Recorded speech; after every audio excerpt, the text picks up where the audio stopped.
할렐루야. 우리 서로 인사하겠습니다. 하나님의 은혜가 함께 하시기 바랍니다. 반갑습니다.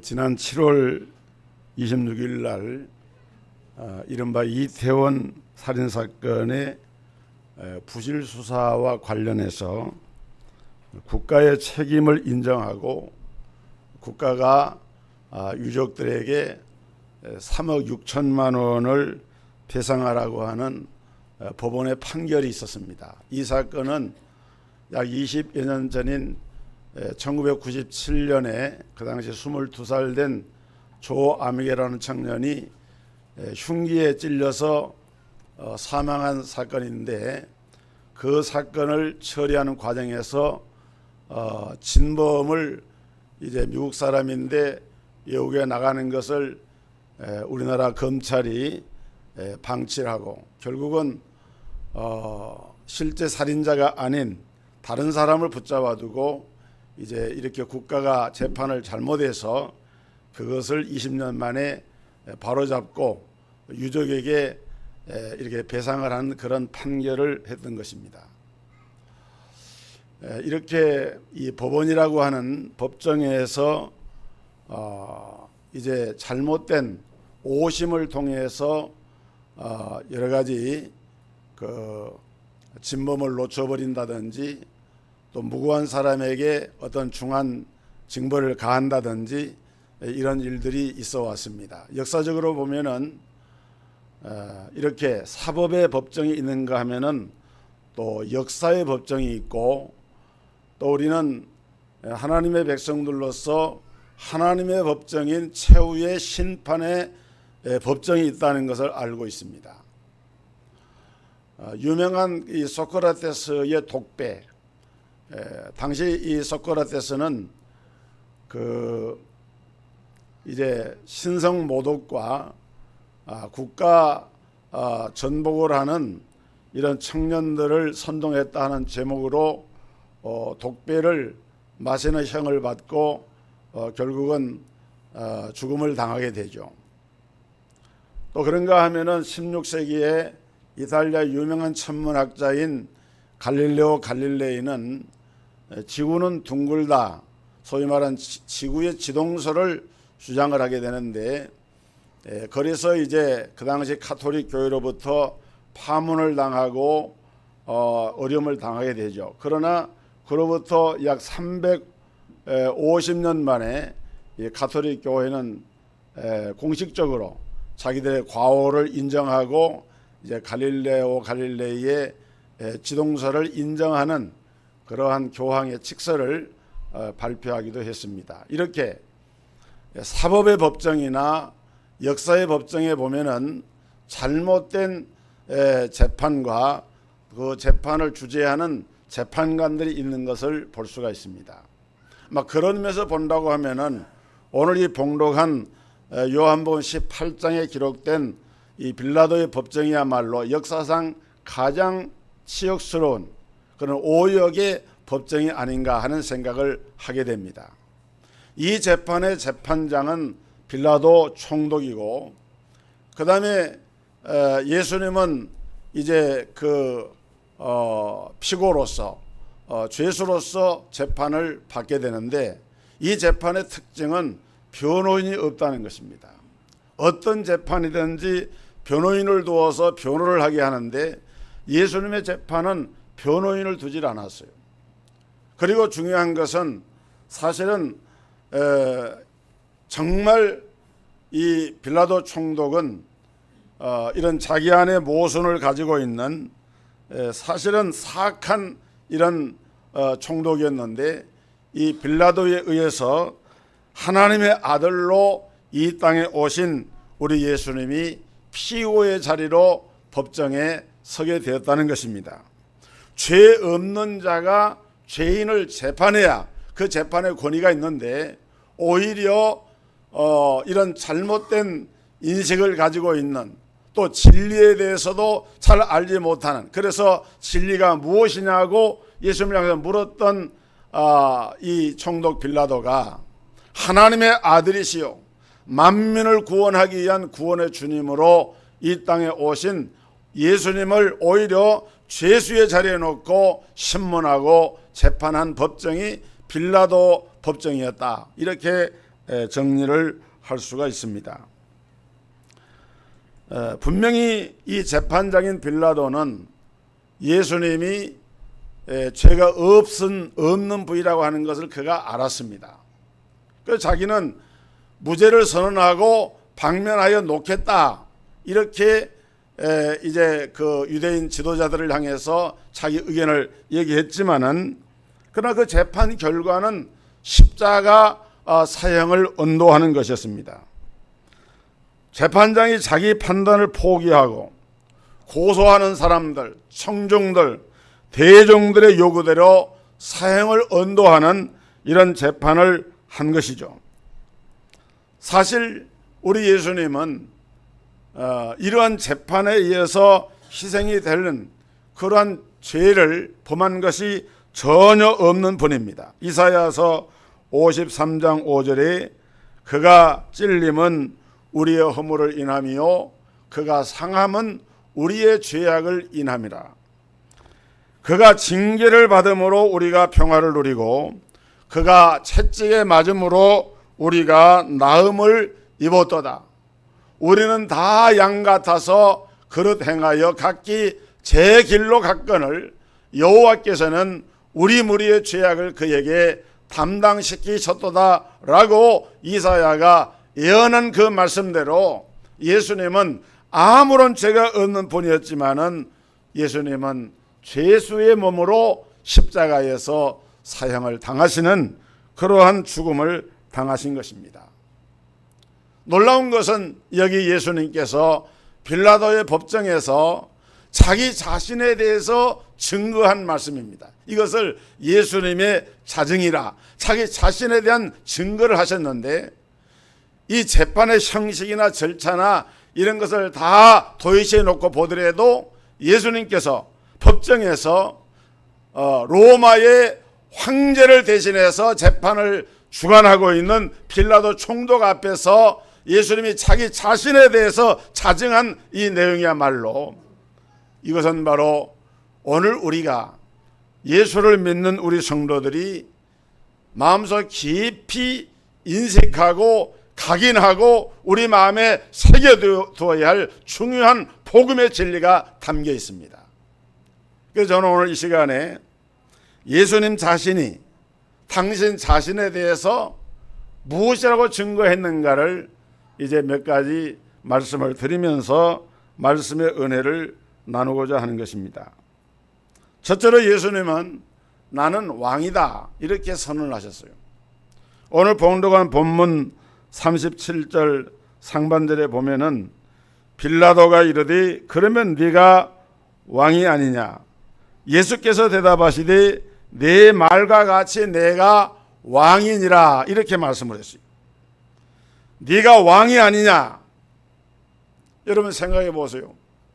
예수님이 지금 이런 그 전제 군주, 특히나 로마의 가이사 황제가 지배를 하고 황제 대리인으로 총독으로서 지금 재판을 주재하고 있는 빌라도 총독이 네가 왕이 아니냐라고 이렇게 물을 때에 상식적으로 생각할 때는 그 앞에서 내가 왕이라 이렇게 말하는 것은 이것은 거짓말에 해당이 되고 또 요즘으로 말하면 국가 전복 기도죄에 해당이 되는 거예요.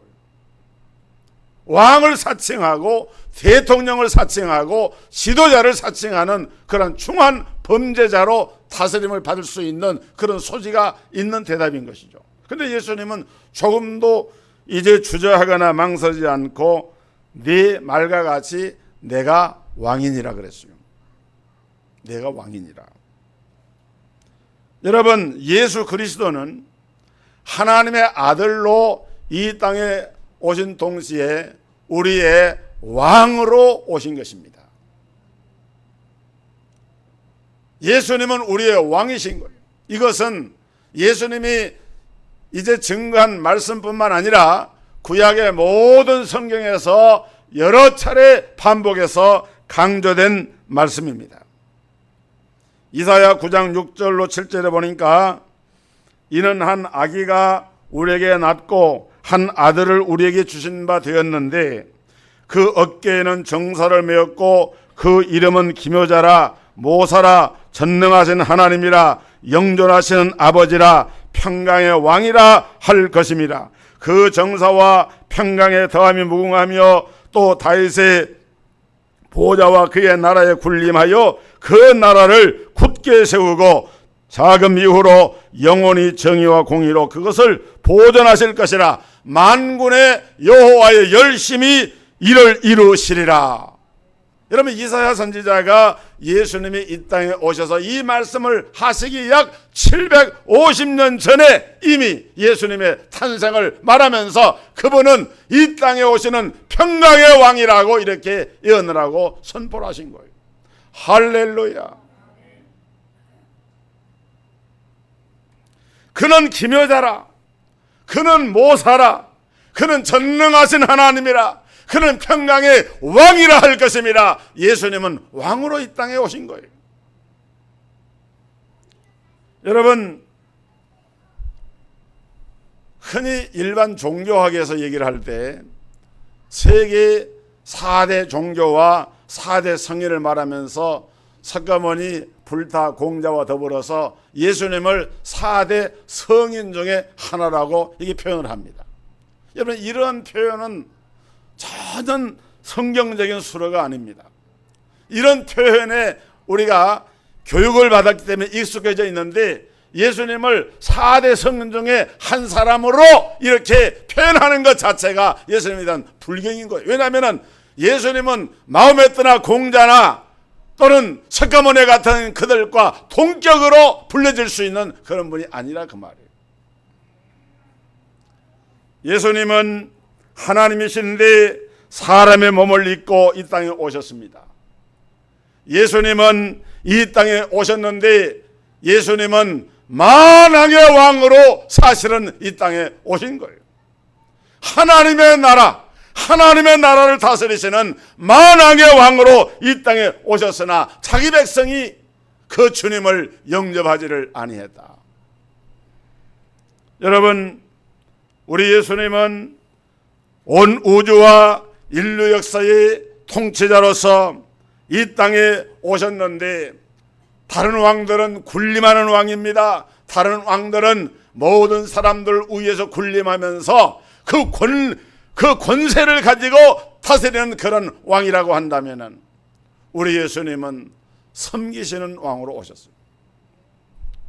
우리 예수님은 죄인의 몸을 입고 가장 낮은 자로 오셔서 인생의 모든 체험을들을 한 몸에 지시고 그리고 예수님은 십자가상에서 피를 흘려 죽으시면서 내가 다 이루었다고 선언을 하셨던 것입니다. 섬기는 왕, 그리 바로 우리가 믿는 우리 예수님이십니다. 예수 우리 왕이여 이곳에 오셔서 보좌로 주여 임마사 찬양을 받아주소서. 주님을 찬양하오니 주님을 경배하오니 왕이신 예수여 오셔서 좌장하사 다스리소서. 여러분, 오늘 우리가 하나님 앞에 예배를 드리는 이 시간에도 우리 예수님은 왕으로 좌장하셔서 저와 여러분들이 경배를 받고 계신 줄 믿으시기를 주의 이름으로 축원합니다. 우리 마음속에 예수님을 여러분의 왕으로 믿고 고백한다고 하는 말은 무슨 말입니까?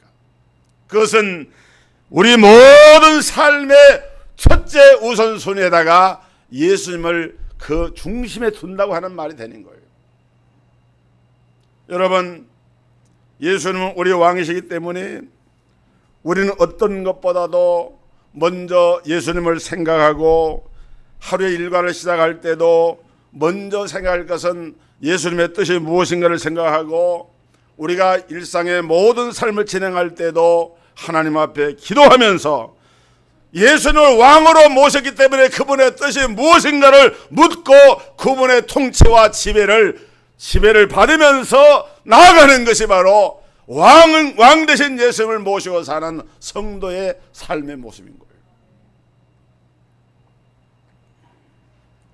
그렇기 때문에 예수님을 왕으로 모신다고 하는 말은 내 인생의 삶의 중심이 내가 있는 것이 아니고 주님을 내 마음의 중심에 모신다는 것입니다.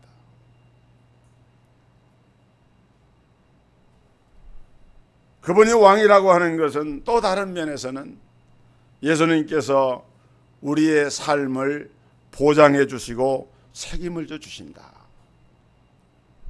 청와대에 가면은 국민청원을 받는 그 북이 매달려 있잖아요. 상징적으로. 왜냐하면은 대통령에게 그런 자기 어떤 개인적인 소원이나 꼭 필요한 것이 있으면은 그 청원을 올리고 북을 친다는 거예요. 옛날 왕 앞에 그랬던 것처럼. 그래서 그 소원하는 것을 아뢰는 겁니다. 왜 그렇습니까? 왕은 권세자이기 때문에, 힘이 있기 때문에, 내가 할 수 없는 것을 할 수 있기 때문에, 그래서 왕 앞에 자기 소원을 아뢰는 것처럼 만왕의 왕 대신 예수 그리스도를 믿는 믿음을 가지고 내 건강의 문제, 내 자녀의 문제, 내 사업의 문제, 내 인생의 문제, 여러분이 겪고 있는 인생의 모든 질고와 아픔들이 어떤 것이 되든지 간에 그것을 주님 앞에 고백하고 고할 때에 주님은 우리에게 다가오셔서 그 문제를 해결해 주시고 인도해 주시는 주님인 줄 믿으시기를 주의 이름으로 축원합니다. 너희는 마음에 근심하지 말라. 하나님을 믿으니 또 나를 믿으라. 그러므로 염려하여 이르기를 무엇을 먹을까 무엇을 마실까 하여 염려하지 말라. 이는 다 이방인들이 구하는 것이라. 너희 하늘 아버지께서 이 모든 것이 너희에게 있어야 할 줄을 아시느니라. 그런즉 너희는 먼저 그의 나라와 그의 의를 구하라. 그리하면 이 모든 것을 이루어 주시리라고 주님은 분명히 말씀을 하셨어요.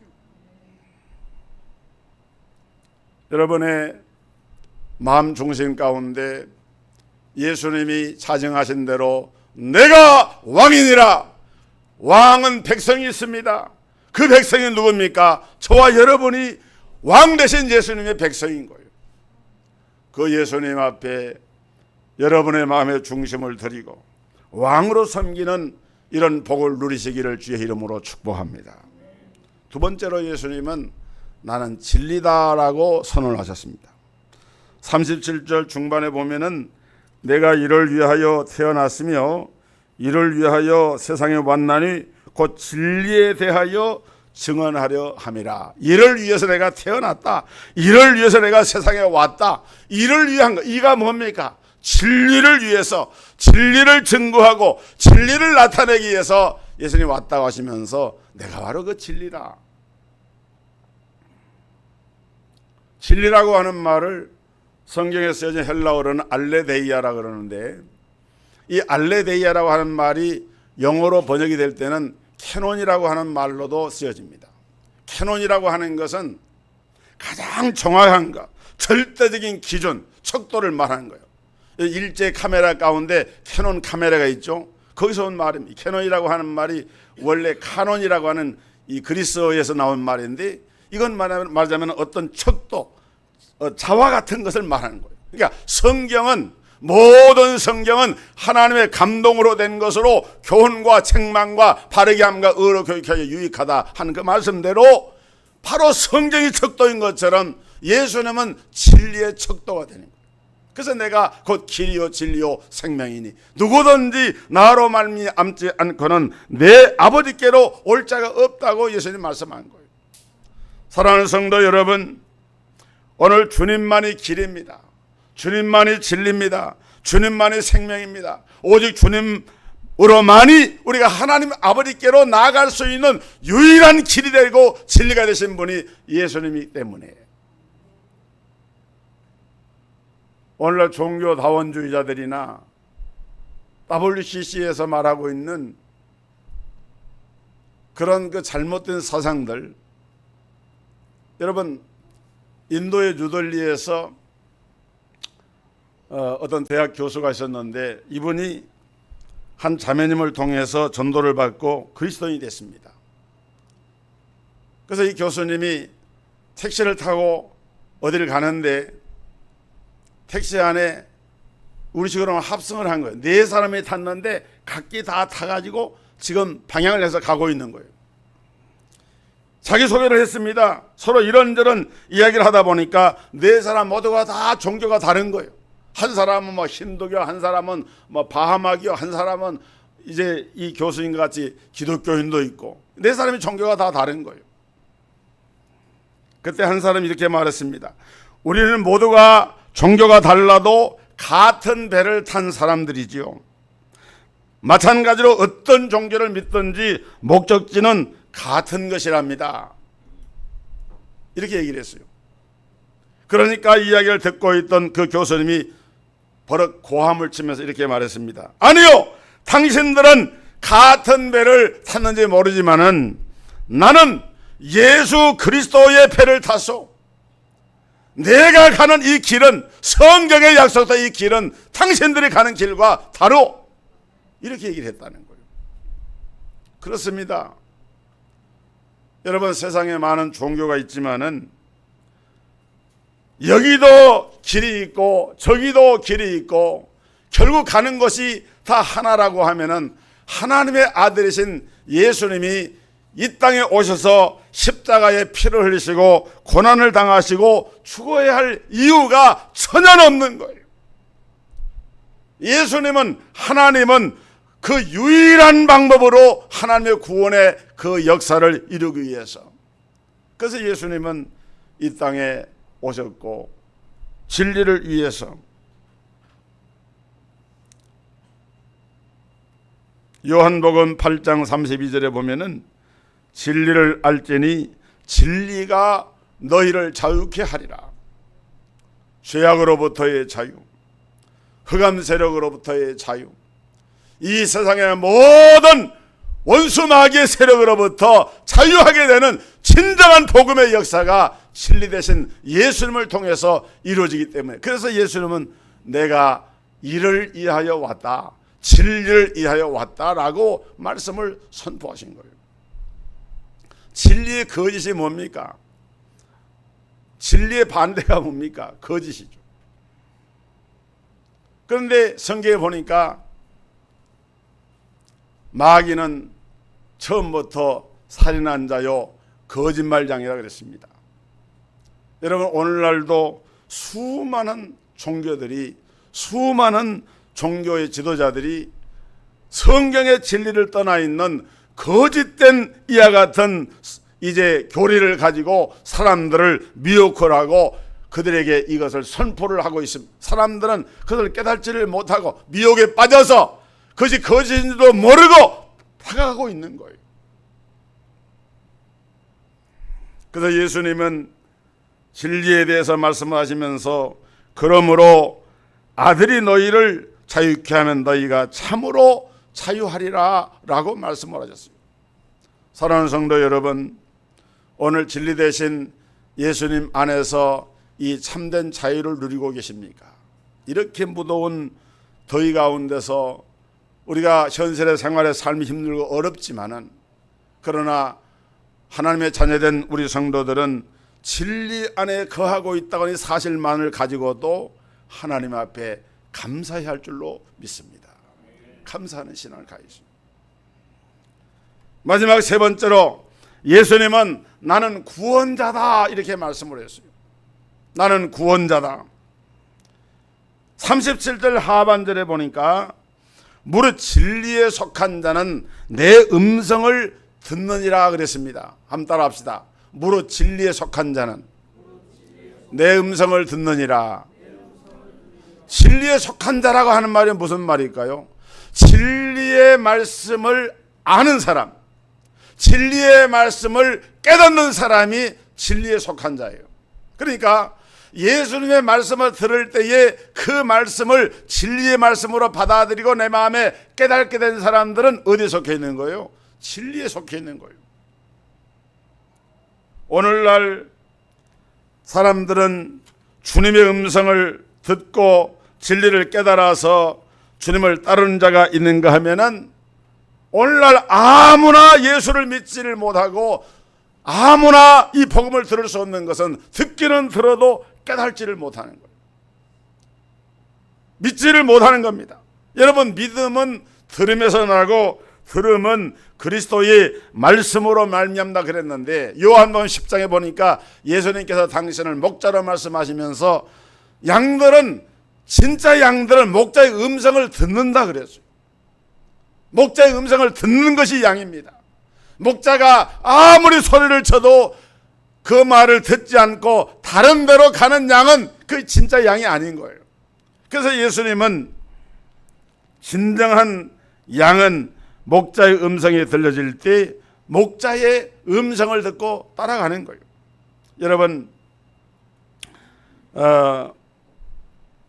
하나님께서 오늘 저와 여러분에게 은혜를 베풀어 주셔서 우리가 무슨 지식이 뛰어나고 경험이 풍부하고 사람이 남보다 선하고 착해 해서 우리가 예수를 믿은 것이 아니라 하나님께서 우리에게 주님의 음성에 귀를 기울일 수 있는 그 마음을 주셔서 이 복중 무더위 가운데서도 우리가 왕이신 하나님을 예배하고 진리이신 예수님을 따르고 구원자이신 예수님을 경배하게 된 줄 믿으시기를 주의 이름으로 축복합니다. 몇 년 전에 돌아가셨지만은 고 구봉서 장로님이 연인교회에서 교회를 섬길 때 하용조 목사님과 함께 성경 공부를 하면서 성경 공부를 하는 가운데서 있었던 일화인데요. 예수님의 마리아 동정녀 탄생에 대해서 이제 성경 공부를 하는데 아주 유명한 연예인인데 자기는 믿지를 못하겠다고 그러는 거예요. 그러니까 구봉서 장로님이 하는 말이, 아니 요셉의 이 마리아의 남편은 요셉도 믿었는데 네가 뭔데 그 남편도 믿었는데 네가 무슨 제3자가 돼가지고 못 믿겠다 그러느냐고. 믿으라고. 자기 남편도 믿었는데 왜 네가 못 믿어? 그랬다는 거예요. 여러분, 예수님을 정말 왕으로, 또한 예수님을 정말 진리의 주님으로, 또 예수님을 정말 구원의 주님으로 믿는 성도들은 정말 복받은 사람들입니다. 제가 지난 금요일 날 우리 심야 기도회 때 갈라디아서 1장 6절로 10절을 본문으로 설교하면서 거기 보면은 바울이 그랬어요. 갈라디아 1장 7절 보면은 복음이 두 가지가 있어요. 그리스도의 복음이 있고 다른 복음이 있다 그래요. 그리스도의 복음은 이제 말씀한 것처럼 예수님을 왕으로, 진리로, 구원자로 믿고 고백하는 그것이 바로 그리스도의 복음입니다. 다른 복음은 뭐냐? 그리스도의 복음을 외면하는 복음인데, 이 다른 복음은 한마디로 말하면은 예수님에게 다른 것을 보태는 것이 다른 복음인 거예요. 할례를 행해야 된다, 율법을 지켜야 된다, 예수님 말고 또 다른 어떤 걸 자꾸 더하는 것, 그게 다른 복음이에요. 또 무엇이 다른 복음이냐? 복음에서 예수님을 빼버리는 것이 다른 복음입니다. 여호와 증인처럼 예수님을 하나님의 위대한 피조물로, 가장 고상한 천사보다 위대한 피조물로 이렇게 말하지만은 정작 예수님이 하나님의 아들이고 참 하나님인 것은 믿지를 못하는 거예요. 그건 뭐냐면은 예수를 말하긴 하지만은 성경에 말하는 예수를 믿지 못하는 거, 예수님에게서 귀한 진리를 빼버린 거예요. 이게 다른 복음이. 또 그런가 하면은 다른 복음이라고 하는 것이 뭐냐? 다른 복음은 여러분 예수님의 복음을 약화시키는 복음입니다. 무슨 말이냐? 우리가 흔히 그런 말 하죠. 예수 믿으면 복 받습니다. 예수 믿으세요. 그 말이 틀린 말은 아니지만은 그러나 그 말에는 한계가 있는 거예요. 뭐냐면은 여러분, 예수 믿으면은 세상에서 병 고침 받고 취업이 잘 되고 성공하고 복 받는다, 그런 말이 우리가 예수를 믿는 주된 이유가 아니라 그 말이에요. 예수 믿지만은 오히려 핍박받을 수 있습니다. 예수 믿으면은 예수를 믿지만은 오히려 믿음 때문에 그 믿음을 지키다가 환난이나 시험을 당할 수도 있어요. 중요한 것은 현재 고난은 장차 우리에게 나타날 영광과 좋게 비교할 수도 없도다라고 바울이 말한 것처럼 우리가 이 땅에 살면서 잠시 잠깐 고난을 받을 수 있지만은 우리의 영원한 본향은 저 하늘나라 천국에 있는 거예요. 영원한 하나님의 나라에서 하나님의 자녀로서 영생의 복락을 누리는 이 귀한 복이 우리에게 주어졌기 때문에 우리가 예수를 믿는 것이지, 세상에서 잠깐 잘 되는 것이 예수 믿는 본래 목표가 아니라 그 말입니다. 그러니까 이런 것들은 전부 다 예수 복음을 약화시키는 것들이에요. 오늘 왕으로 예수님을 모시고 진리를 통해서 우리를 구원하러 오신 예수님을 여러분의 마음의 중심에 담고 모든 위험과 모든 시련 가운데서도 예수님과 함께하는 이런 귀한 진정한 승리의 삶을 살아가는 성도들이 다 되기를 주의 이름으로 축복합니다. 기도하겠습니다. 하나님 아버지, 오늘도 저희들에게 복된 날을 허락하시고 주님 전에 나와 하나님을 예배케 하신 하나님, 예수님을 만왕의 왕으로, 나의 왕, 나의 구주로, 진리의 주님으로 우리의 마음의 중심 가운데 모시고 주님을 섬김으로 말미암아 주님 안에서 이 놀라운 하나님의 언약과 그 복을 누리는 이 자리에 모인 모든 성도들이 되게 하시고 우리 동석교회와 모든 성도들이 되게 하여 주옵소서. 예수 그리스도 이름으로 기도드리옵나이다. 아멘.